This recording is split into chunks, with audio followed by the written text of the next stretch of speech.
go. 23 on so far, that's great.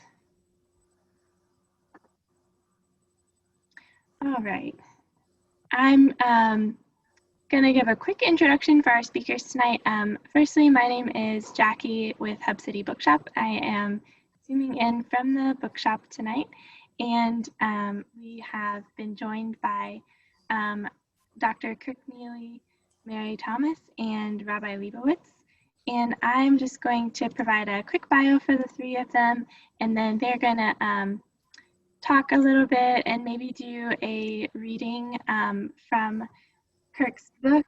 And then if you guys have any questions, please feel free to ask them in the chat window.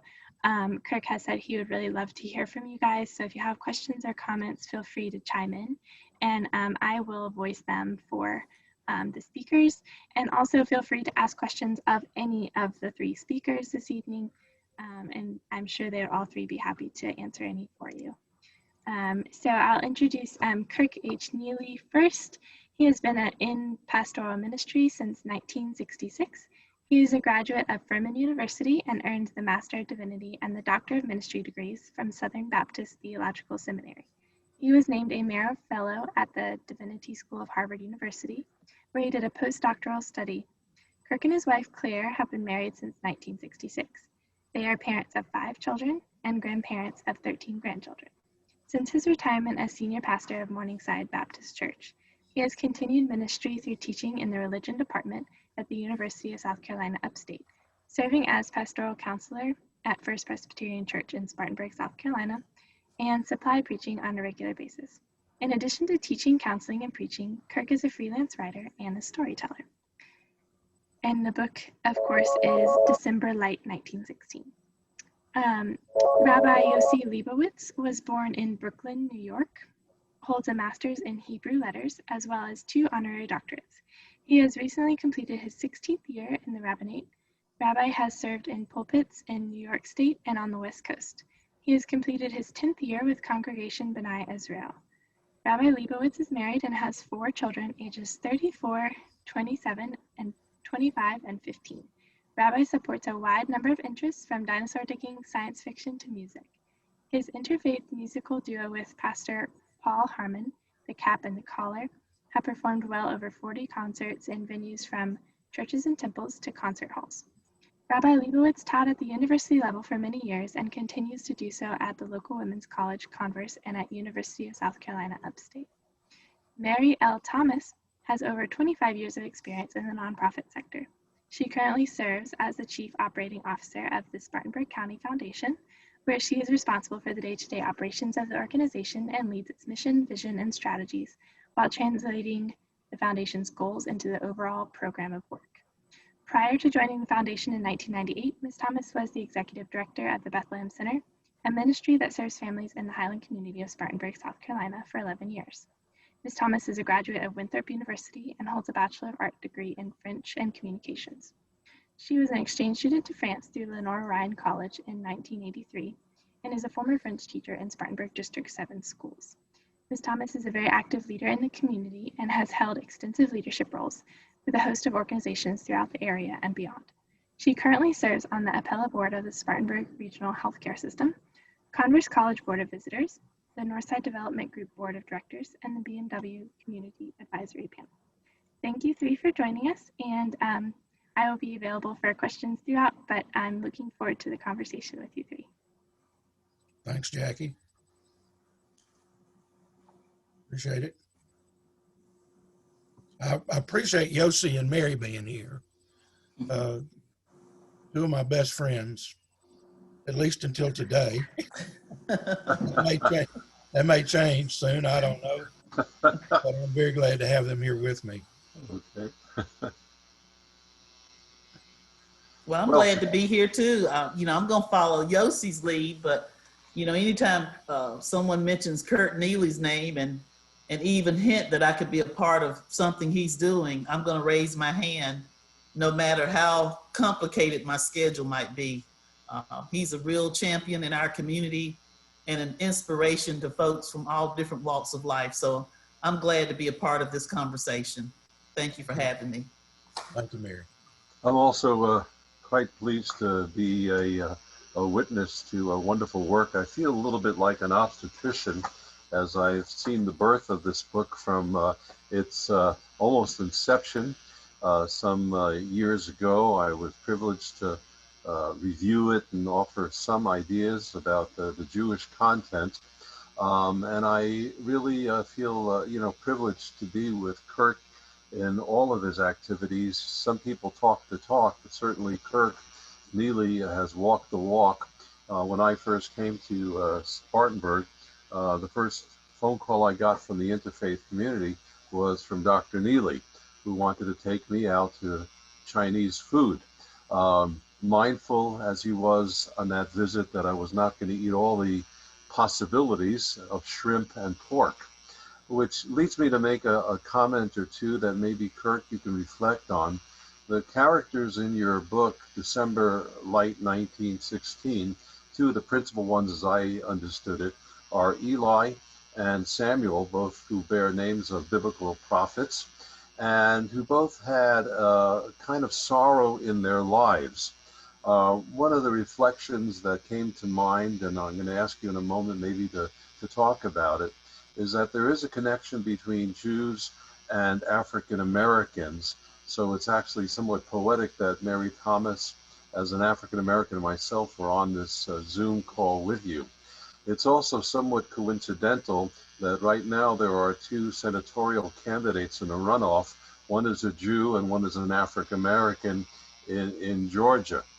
So I was wondering, noting that Jews have always been involved in civil rights, one statistic should shine through that in the 1960s, 50% of freedom riders were Jewish, and only 3-4% of Americans were Jewish, disproportionately represented in civil rights.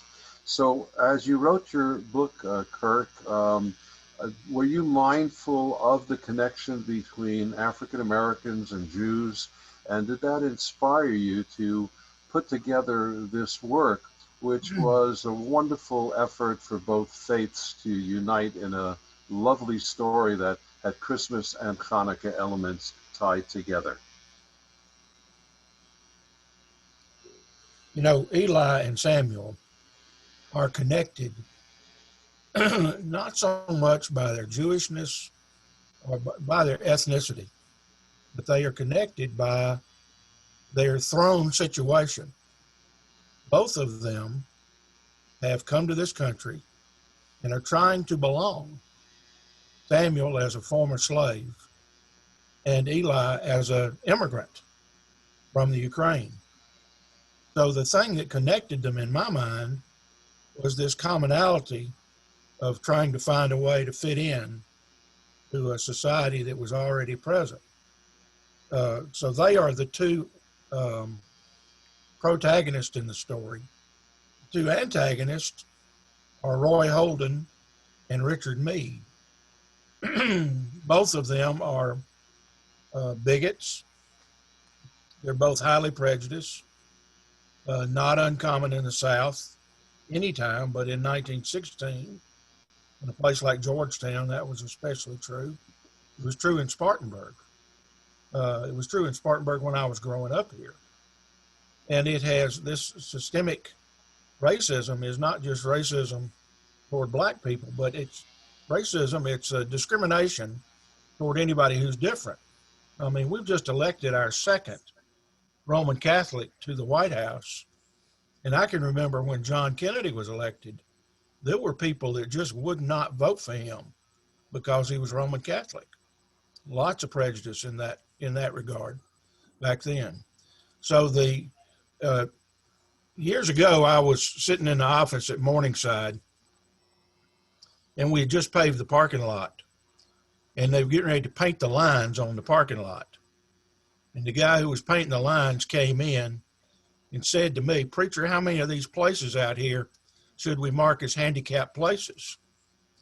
And I thought for a moment. I mean, he gave me my straight line, and I said, "Why don't you paint them all handicapped? There's something wrong with everybody in this church." And that is the truth. That's the way it is in this novel. It's like the Wizard of Oz. You got Dorothy, the Scarecrow, the Tin Man, the Lion. Everybody's got a missing part. They're all looking for something.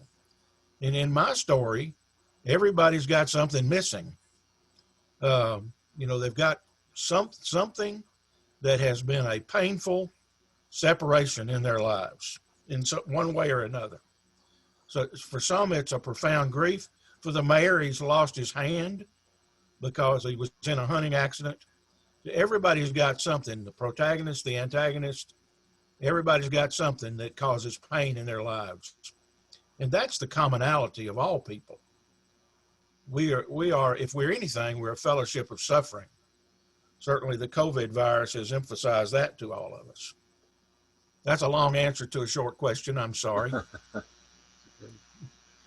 You know what I find interesting about the book, first of all, it was almost like you would read about Eli, then you'd read about Samuel, and I found myself wanting to get through it because I just wanted to be a part of their story, their journey. And although they had sorrow in their lives, it was interesting how you depicted them in their pain, but yet fulfilling their purpose. Even with as mean and as ugly as Mr. Meade was to Samuel, Samuel continued to be who he was. It was hard for me to read the words, the N word and all of that, but how he maintained who he was and stayed in his place, so to speak. And I want to hear from you in terms of what was that like writing about that experience? And I can tell you how I felt about reading it. Certainly, I'm not of the age where I experienced that kind of blatant vernacular, if you will. I'm sure people have said things behind your back, but to be spoken to in that manner, even when one of the gentlemen was being very complimentary of him, and Mr. Meade told him that he was trying to be uppity, and certainly we've heard that in the African-American community, that if you get too far up the ladder, they'll call you uppity, or you too big for your britches and all this kind of thing. And it's interesting to have read that the same kind of thing was happening during this time.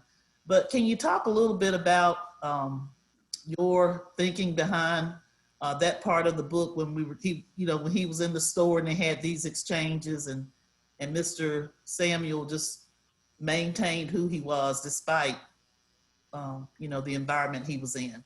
One of the things I really like about Samuel, and Claire says that I've fallen in love with my own characters.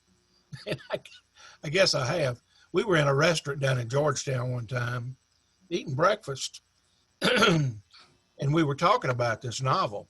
And she said, you talk about this as if these people are going to walk in the door and sit down and have breakfast with us. And that's what happens when you write a novel. The characters just become so real to you. And Samuel is the sage in this story. He's the wisdom speaker. You notice at the first of the book, there are quotes by Samuel. He is the wisdom speaker. And he doesn't speak in eloquent language. He speaks in a Gullah dialect. I had a really tough time deciding whether or not to use the Gullah dialect. And I've gotten some criticism for using it. But I've heard it. I'm certainly not an expert, but it's a beautiful dialect that I can't replicate in writing. You have to hear it to appreciate it. But Mary, I grew up on a lumber yard. You may know that. Mm-hmm. Lots of discrimination. I heard the N word all the time. And I saw this discrimination played out. I remember the black, white water fountains. I remember the men, women colored restrooms. I remember the kind of discrimination that was very prevalent back in the 50s and 60s. And then I took a trip to Africa. You may know that. I talked about this at a community Thanksgiving service one time. But I took a trip to Africa, to what was then Southern Rhodesia. Now it's called Zimbabwe. And I saw apartheid. And when I saw that and came back to the United States, I was only 17 years old. But when I came back, I could see discrimination here. You know, you're blind to it when you grow up with it. But having seen it in another place, I could see it clearly here. And so what I write about here is right out of my own experience. Growing up here in Spartanburg, I saw this kind of discrimination. Same thing with people who are of a different sexual orientation. I saw a lot of discrimination. And, you know, that figures into this story as well.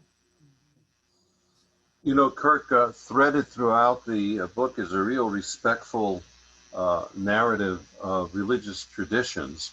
I think you asked me to make a comment that it made it to the back of your work, and I complimented you, and rightly so, for your ability to walk a mile in other people's moccasins.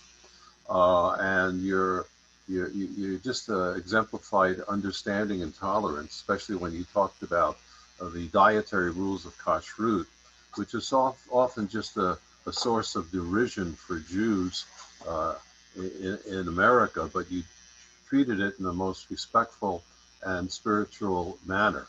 I also noticed as well how you combined the Hanukkah miracle story of light being a way of affecting a miracle and helping redeem your characters. I was wondering if you could comment, because you did make a comment about the universality of suffering. I wonder if you could extend your conversation now and talk about redemption from the point of view of religious traditions and how it is that you are able in your thinking and in your heart to respect all those traditions, especially one that may not be your own. And did you learn anything about the Jewish tradition in particular, which of course is my own bias, and what did you take away from this exploration? There's a book that many people have read by a Quaker writer. His name is Richard Foster, and the name of the book is The Celebration of Discipline. Very, very popular book in Christian circles. But think of that title, The Celebration of Discipline. What Richard Foster does is talk about the disciplines that are common to the Christian faith: prayer, scripture study, fasting, service. All of these disciplines are part of the Christian experience. But that is true of every faith. Every faith has disciplines. And you can think of the disciplines as limitations, keeping the rules. Or you can think of the disciplines as a joyful expression of ultimately our love for God. That's the Shema. You're to love God with everything you got. And you're to love God in every circumstance. And if you love God, then what you want to do is incorporate into your life the things that are pleasing to God. And in the Jewish tradition, one of those is keeping kosher. So keeping kosher is not, oh my, I can't eat that. But keeping kosher is, this is something I do out of respect for the God that I serve, the God that I love.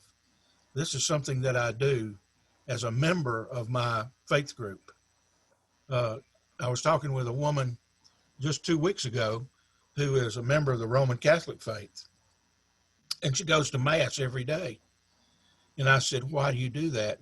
She said, well, there's several reasons. One is because I need it, but one is because I really love my faith and I love my church and I want to be a part of it. So it's, we view some things in our religious experience. I grew up as a Southern Baptist, and, the mantra was don't dance, don't drink, don't smoke, don't cuss, don't chew, and don't date girls that do. I mean, don't. Thou shalt not.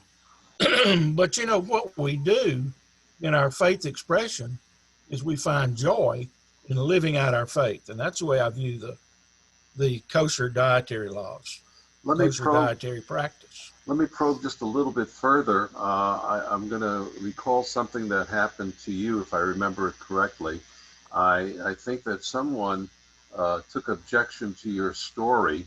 This is around 3 or 4 years ago, asserting that there's only one light of the world, of course, Jesus, as a criticism of your openness. How do you personally reconcile that there are truths in every tradition? Is that a hard thing for you to do? Does it come naturally? I think you've kind of examined it a little bit in your last answer, but could you kind of expand on your feelings about how much pride, or if not pride, the meaning you have in your heritage, and does that in any way prevent you from accepting other faiths as a pathway to God? Well, I'm a Christian, and I have been a Christian all my life. You are a Jew. You've been a Jew all your life. I don't know that you ever considered converting to Christianity. I never have considered converting to Judaism. I'm true to my faith, and you're true to yours. That doesn't mean that yours is wrong and mine is right. And that attitude, I'm right and you're wrong, is one of the things that gets us in real trouble. It's a part of our prejudicial attitude. But you, like we both teach world religions at University of South Carolina upstate.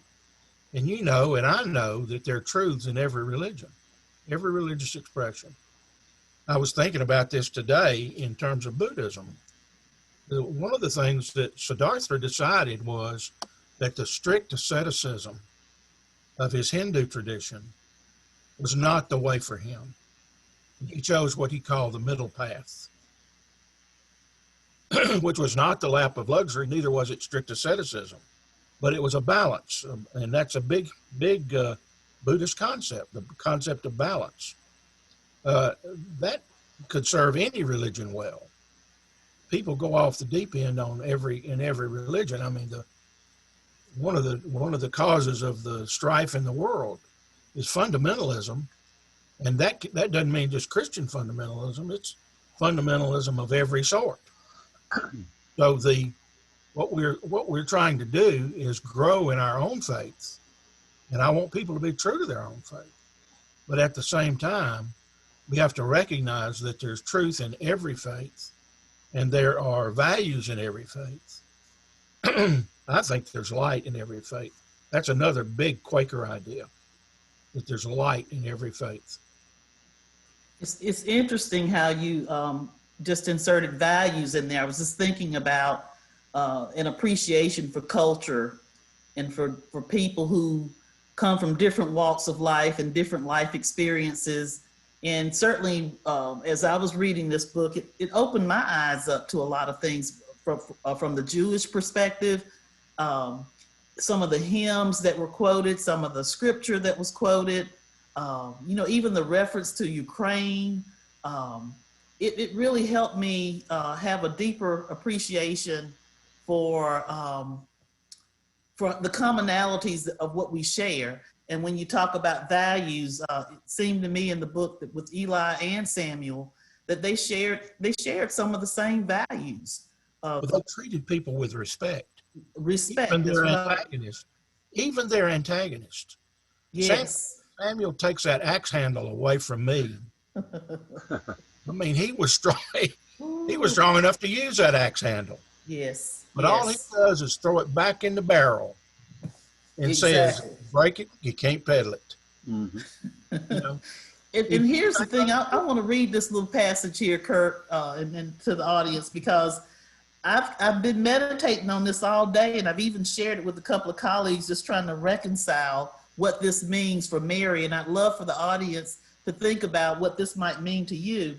But this actually comes from chapter, let's see here, chapter 4.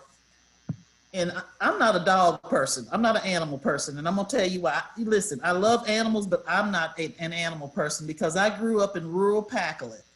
We didn't have ADT and Sonatrol and all of the, alarm systems. We had big dogs, real big dogs that would tear you apart if you came on our property. So I grew up with a fear of dogs, and that still gets to me today. Mary, didn't all the Yes. facklet rule?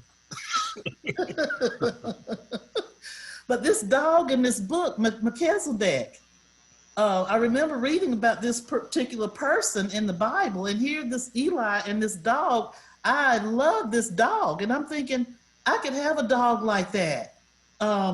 But in this particular chapter, I want to read this. Solitude is not the same as loneliness.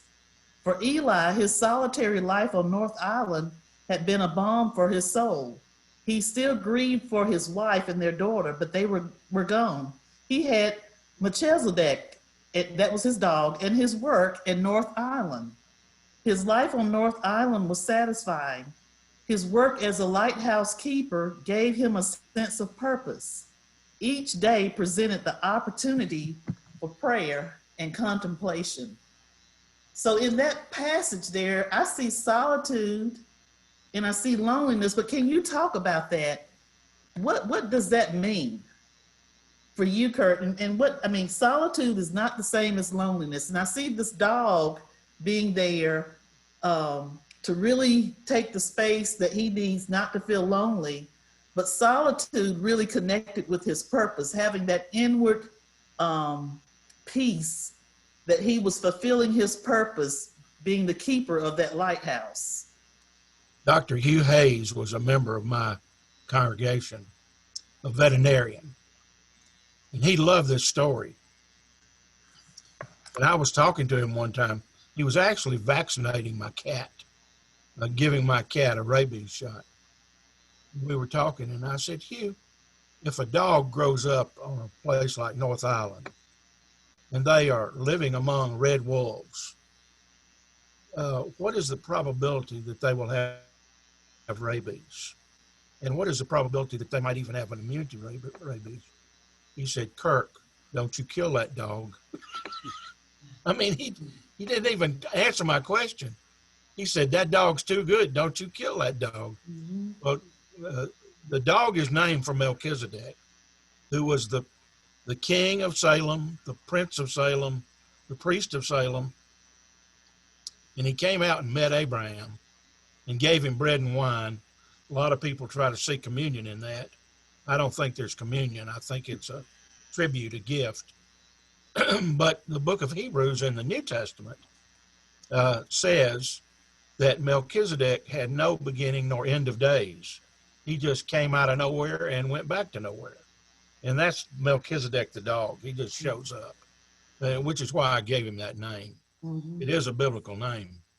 But the idea that we can be alone, there are many shades of being alone. And one of them is being anxious. The COVID virus has really brought this home to a lot of people. You can be anxious, you can be depressed, you can have a sense of isolation, but it also gives you the opportunity for solitude. And solitude is learning to pray with your eyes open and learning to pray without words. You can call it meditation, contemplation. It really is what it means to be an observant person of faith. Eli was an observant Jew. He was not considered an observant Jew by the president of the synagogue. But observant means paying attention. It means paying attention to the world around you. Samuel is an observant Christian, though he rarely goes to church. But he's not observing a set of laws. It's not a standardized faith. It's a faith that's part of his life. Samuel prefers on Sunday morning to go find somebody to help. And in the story, he does that. Mm-hmm. Yeah, I don't know whether that answers your question or not. Yes, thank you. Kirk, one of the things that I kind of semi-spoiler alert, I imagine many of the folks on this Zoom haven't finished the book yet, so I'm going to kind of camouflage my question. One of the themes is about people finding each other again. And I was moved, frankly, to tears at the end of your story about the reuniting, and I'm not going to give away what that was about. In Israel, for decades after the Holocaust, people were looking for lost children, lost parents. And very briefly, a friend of mine had a colleague who thought his parents had died in the Holocaust, and he was walking down the street in the 1960s and saw a couple, and turned out it was his parents who had somehow survived, and they were reunited after 25 years. And so I wonder if you could talk about redemption in your book and the idea of people finding each other once again, as you so artfully did in your closing narrative pages. Well, back to the Wizard of Oz. We're all looking for something, and there's a great story that Jesus told about a son who is lost, and as the scriptures say, finally came to his senses, and he went back home to his father, and his father greeted him not as a son who had violated the norms of the day. This son demanded his inheritance before his father died. It's like saying dad dropped dead. But instead of holding that against the son, he welcomes him home. It's a beautiful story, found only in the Gospel of Luke. That story, the coming home story, is a story that permeates all of life. I was talking today to a person who is an adopted person, a wonderful person, but they are still struggling with the idea of adoption. And this person concluded, I have a really good father and mother, and I really don't need to find another set of parents. I found the parents that I believe God intended for me. Not everybody who's adopted feels that way, but that's the way this person expressed it. And that's a coming home story. Redemption is taking something that is broken and making it new again. It's a broken relationship, sometimes a broken relationship to God. I think in your tradition, Yossi, that's what Yom Kippur is all about. Mm-hmm. It's the healing of that relationship. Mm-hmm. And that certainly is the concept. Soteriology is the Christian concept of salvation. Soterios. And it's the mending of a relationship. So it can happen in families, it can happen in the divine realm. That's what redemption is. There's a brief Hasidic anecdote about his son who, like in the New Testament Luke passage you quoted, wanted to come back, and the son writes a letter to his father and says, I can't come back all the way. And his father, who was a king in this story, says, come as far as you can, I'll meet you the rest of the way. And so, the reuniting of people is an arduous task. And I wonder if you could further address, at a time where this nation so desperately needs reconciliation, is there anything in your story that might be a little bit of a light or a guide for this country at this very difficult time when it comes to reconciling and forgiveness and the like?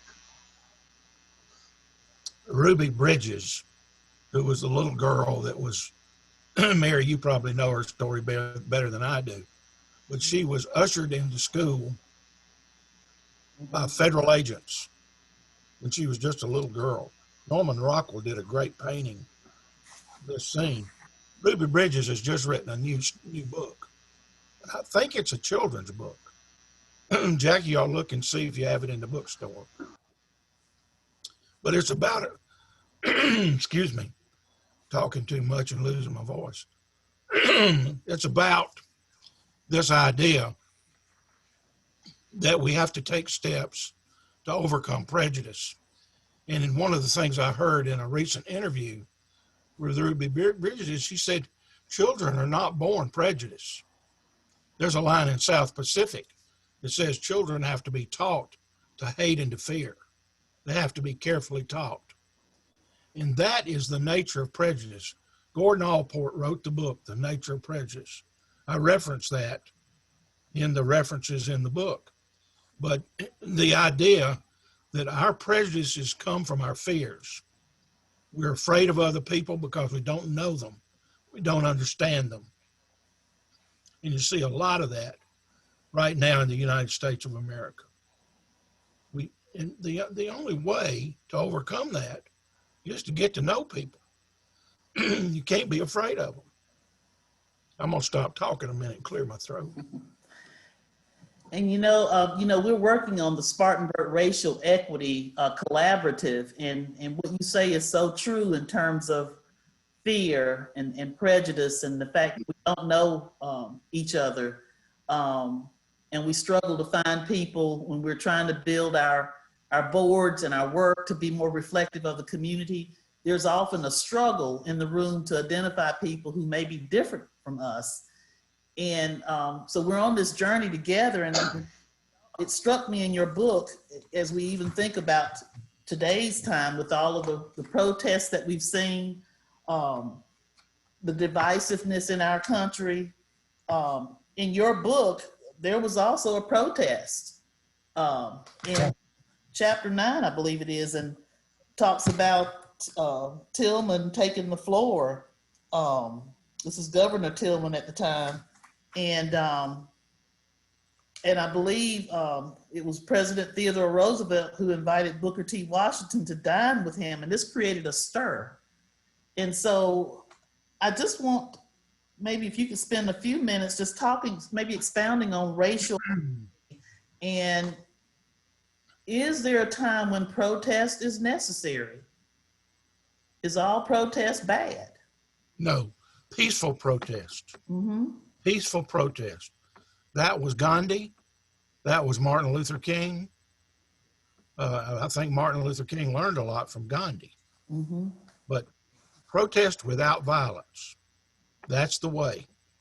Now, what happens so often is protests turn violent. And Martin Luther King did a lot of training with the people that marched with him about what they were to do if they came under attack. And his instruction always, you do not retaliate. Mm-hmm. You do not retaliate. Because once you do that, you lose your credibility. Mm-hmm. That's the story of John Lewis. Right. So there is a place for protest. In my story, the thing you cited there, Mary, really did happen. Ben Tillman, known as Pitchfork Ben Tillman, was the governor of South Carolina, and he's really the one that brought in the Jim Crow era in South Carolina. But then he was elected to the Senate, and this event that you talk about, when Teddy Roosevelt invited Booker T. Washington to the White House, Ben Tillman stood up on the floor of the Senate and said the words that are quoted in that book. Mm-hmm. Yeah. May I ask a question for the audience real quick? Sure. Sure. Okay, so there's two questions. One is for Kirk and one is for Mary and Yossi. I think I'm going to ask the one for the other two first so that Kirk can have a break for his voice. So it's from Holly, and she said it's a little bit of an offshoot question, but you both mentioned the relationship between Black people and Jews in modernity. Do either of you have any thoughts regarding the potential for a theologically complementary relationship between Christian womanist theology, specifically on the Hebrew Bible, and Jewish Midrash? Guess that's that right.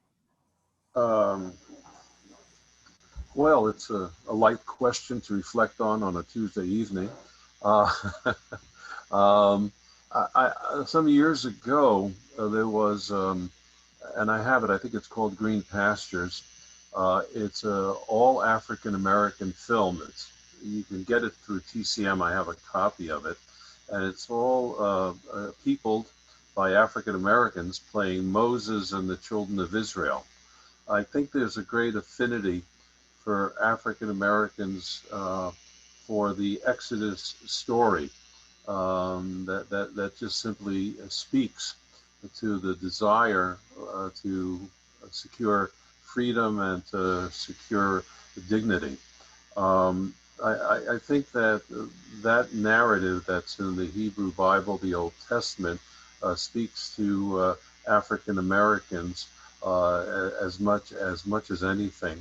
As I discern what Martin Luther King had said, where he, in his tragic last speech, which was so moving, and to this day is cited so many times, I've been up to the mountain, and I may not get there with you. In some ways, he foreshadowed the fact that he was like a Moses who could not enter the promised land. So that's really a real nexus point between Jews and African Americans from a deeply spiritual point of view. I'm not sure if is that the same Holly who was the artist in this book? Yeah, Holly Barnett. And James, did her mic on? Yeah, I she did an can't excellent hear job. Yeah, so I hope that answers Holly's question or response to it in some measure. She's unmuted, and she had another great question as well. Holly, if you'd like to voice that, that's totally fine. Oh, hold on, I'll have to go read it. Oh, I can read it if you prefer. Oh, no worries. Why was this is for Dr. Neely. Why was this the story you wanted to tell in your novel? You mentioned wanting to write a story where every character was missing something.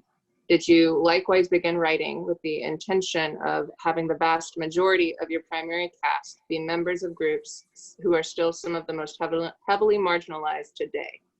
Did you specifically want to tell the story around Jewish, Black, queer, female intellectuals, etc., for a reason? Here's the way the story evolved, and it was a slow process. I've been working on the story for 15 years. Let me just stop and say, this is Holly Barnett. She did all the illustrations in the book. Thank you, Holly. Great job. Now, let me answer your question, Holly. Yossi, I don't remember what year it was, but there was an overlap between Hanukkah and Christmas. And I was in the position every year at Christmas time, I wrote a new story for the congregation of Morningside Baptist Church. And when I realized that there was this overlap between Hanukkah and Christmas, I thought, wouldn't that make a great story? To find a way to bring these two things together. Christians often mistakenly say that Hanukkah is a Jewish Christmas. No, it's not. It's a festival of lights, a rededication. Hanukkah actually means rededication. And so it's a completely different holiday, but they come at close to the same time. And so because there was this overlap, I started thinking about what kind of story could I tell that would, bring this overlap together.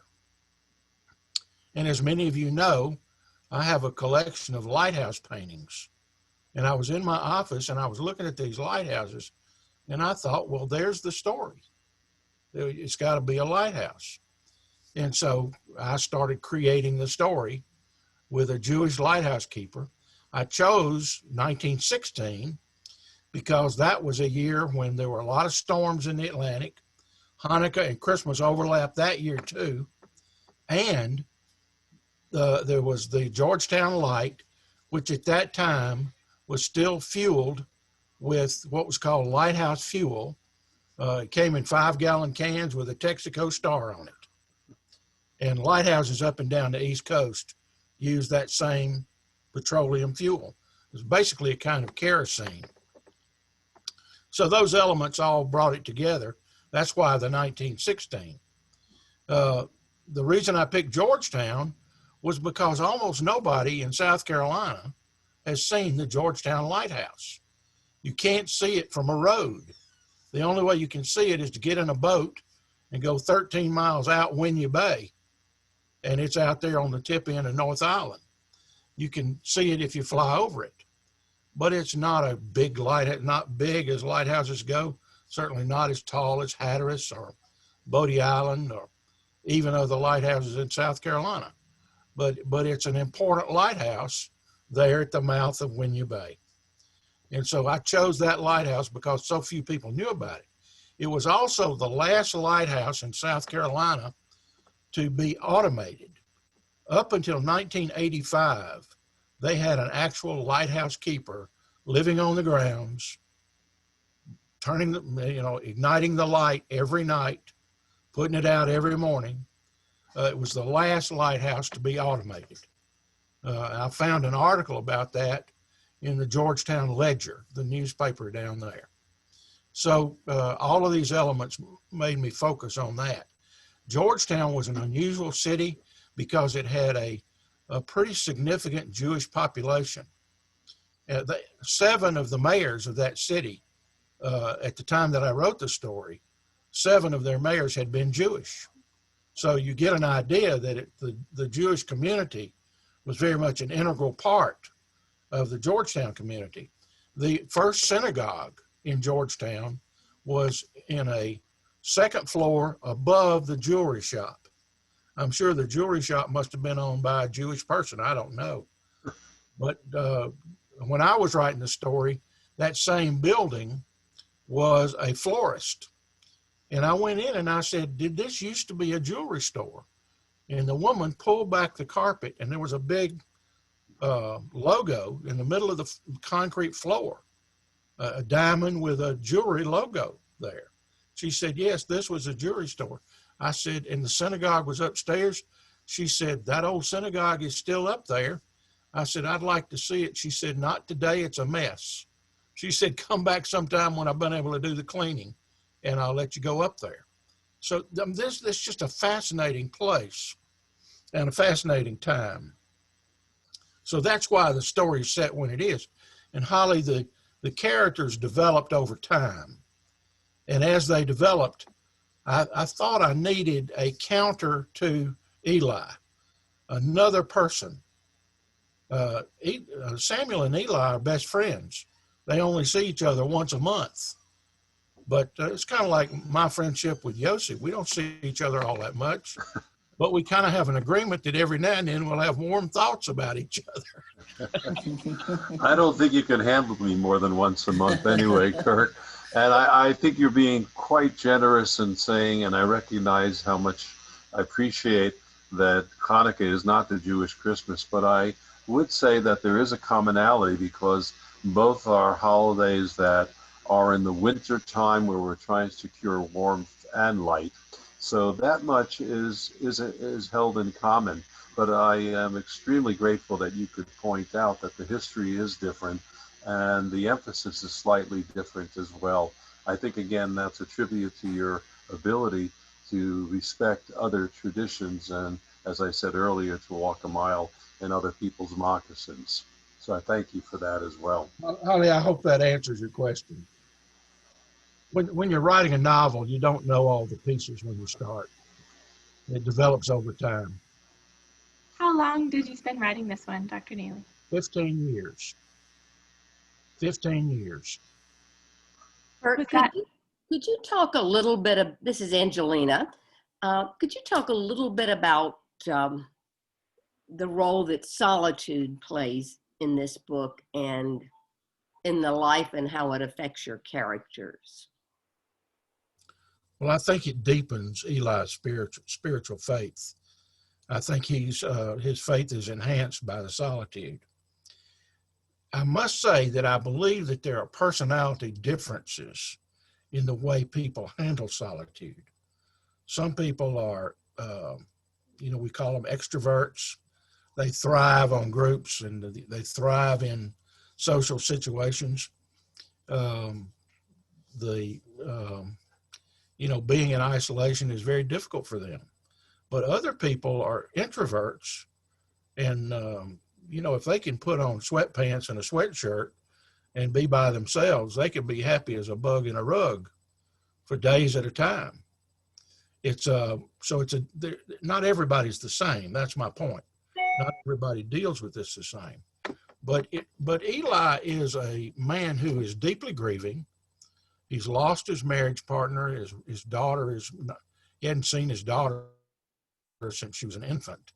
And he's deeply grieving. And he's out there by himself. But the ocean, the air, the wildlife, All of these things are so integral to his devotional life that, he's not bored. It could be a boring job, but he is not bored. And I tried to illustrate that with just the, kind of the things that cross his path from day to day. So if we come into times of solitude with the idea that we are not alone, the poem at the beginning of the book is a poem called Tides. And the bottom line is, I am not alone. And that is a key to understanding Eli's life on North Island. He basically sees people once a month, unless they happen to stop by the dock. And he does have these brushes with other people when they come in, their boats are in trouble or something. And, he has these opportunities to see other people, sometimes only at a distance. But he's living a good life out there for himself, not a luxurious life at all. But he's got everything he needs. Thank you. I have not read the book yet, so I look forward to doing so. Good. I'm glad, Angelina. Thank you, Angelina. We do have a book waiting for you. There's another question from Holly. She asked this to Dr. Neely, but I feel like it might be good to hear from Yossi and Mary after you answer this too. What's the primary idea or question that you want your readers to have in mind when they finish the book? And I'm curious if that's the same question or idea that Yossi and Mary had when they finished it. Okay, well, I'm going to answer that as the writer, okay? Yes, please. If an artist paints a picture, you don't tell your viewers what it's about. You don't describe it and tell them what it's about. You just let it speak for itself. And the thing I've discovered about December Light is there are many nuances and people are seeing different things. I had one person who said, every fifth grader ought to read this book before they go to the Barrier Island, because there's so much about the history of this place and so much about the natural history. I think that's true. I love the natural history, and I hope I'm accurate with that, but I also love the human history that's a part of the story. So I'm not going to answer, what I hope people will get out of it. I just want people to read it and tell me what they get out of it. And the thing that I've discovered is that everybody has their own take on it.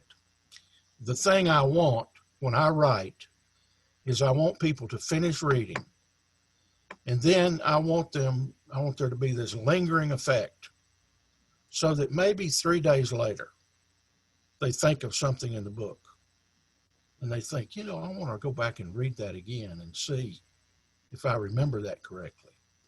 I told these stories for 18 years at Morningside. And one day after church, after I told one of the Christmas stories, this little girl came up to me and she said, Dr. Neely, you have written so many good stories.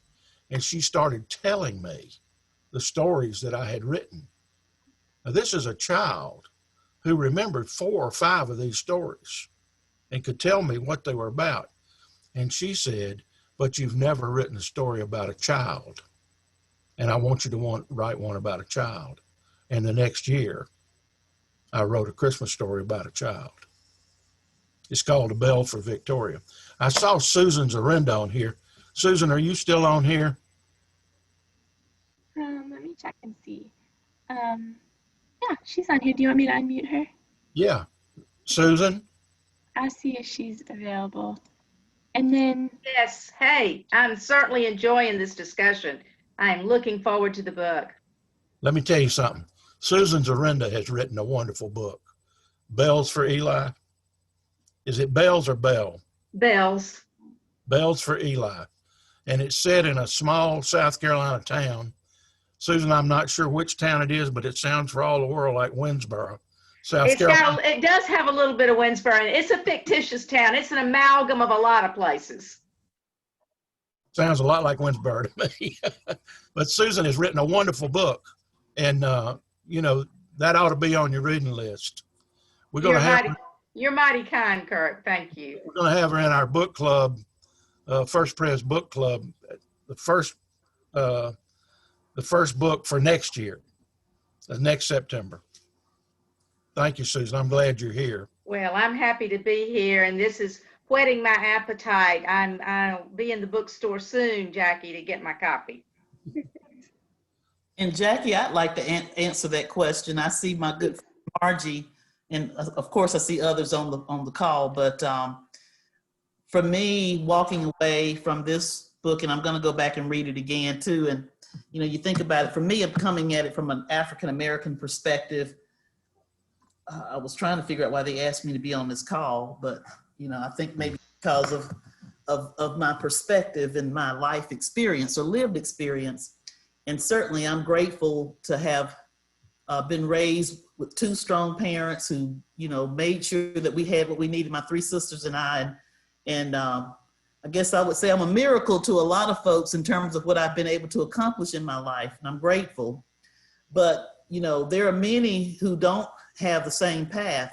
And when you read this book, if you're coming at it from my perspective, you will walk away not allowing limitations to limit you. You'll see this very clearly in this book. But limitations are all around you. But if you don't allow, sometimes, and I'm trying to get it just the way I want to say it, because at the end I was so moved that this one character kept saying what he couldn't have because of what he thought he didn't have, but it didn't matter to the other person. He was limiting his own self by what he saw in himself, but he didn't recognize that the other person saw something in him, and it didn't matter what he had or didn't have. So this thing about limitations can limit you from the promise if you're not careful. And it's good when you're in a situation where others see past your limitations and they will allow you, or they offer you, the opportunity that you've always been deserving of, but maybe never thought you could have it. So that was my takeaway from it. It was very inspiring to see that happen. Thank you, Mary. Thank you.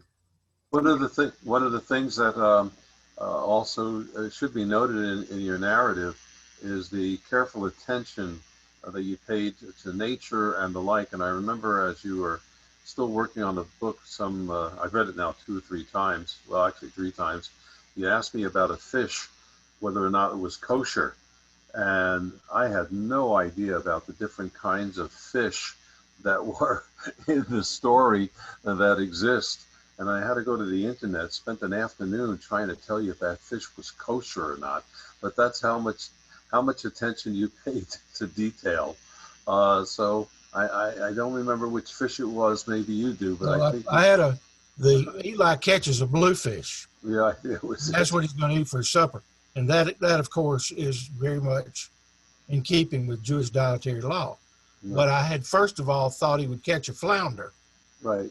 But a flounder is a bottom feeder, but it has scales and fins.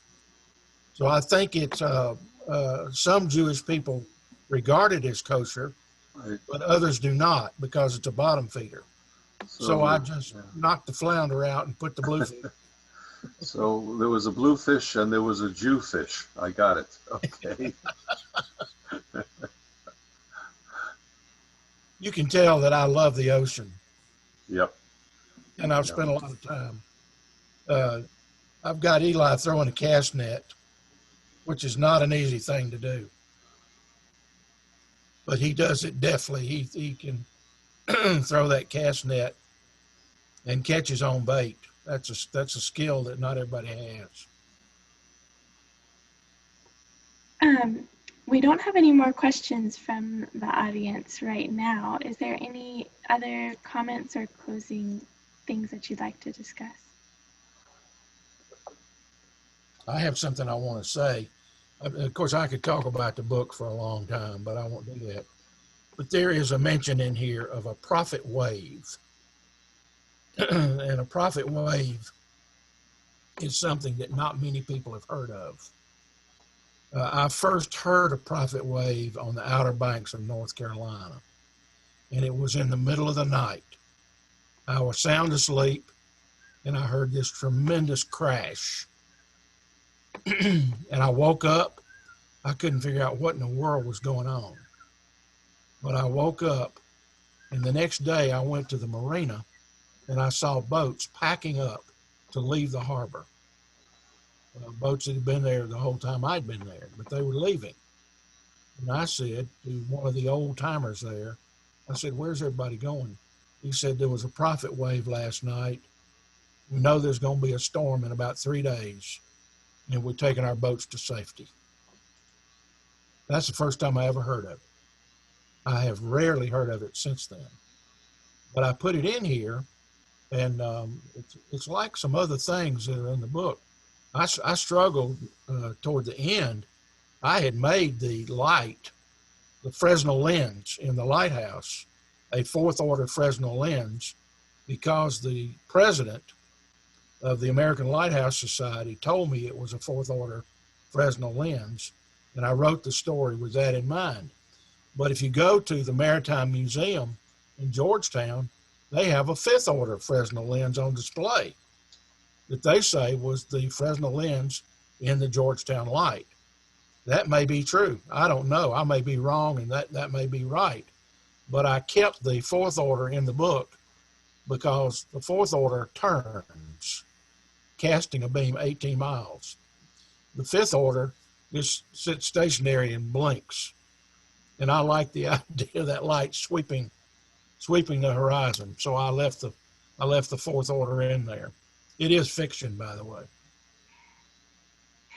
Thank you so much for answering all of the questions so graciously, all three of you. That was really lovely. Susan Zorinda added that she really appreciated Mary's comment about not being limited by limitations, and she feels like she'll find it true when she reads the book. And Margie also said, "Thank you, Mary." Margie, welcome. We're glad you're here. I would just say one other thing to follow up on Mary. I think that's one of the lovely things about Kirk is he always helps people realize that they don't have limitations, they just have potential. So I'm not surprised that's your takeaway, Mary. That's awesome. Thank you, Angelina. Well, we are at 7:04, so I think we are about done for the evening. I want to make sure I respect you all's time. Thank you for joining us, everyone, and thank you, Yossi and Kirk and Mary, for joining us. Thank you. Thank you so much, Jackie. All right. Appreciate you doing. We are happy to have you, and we will have more signed books available soon, we hope. So thank you, everyone, and this is a wonderful conversation. Oh, look, Yossi has his hat.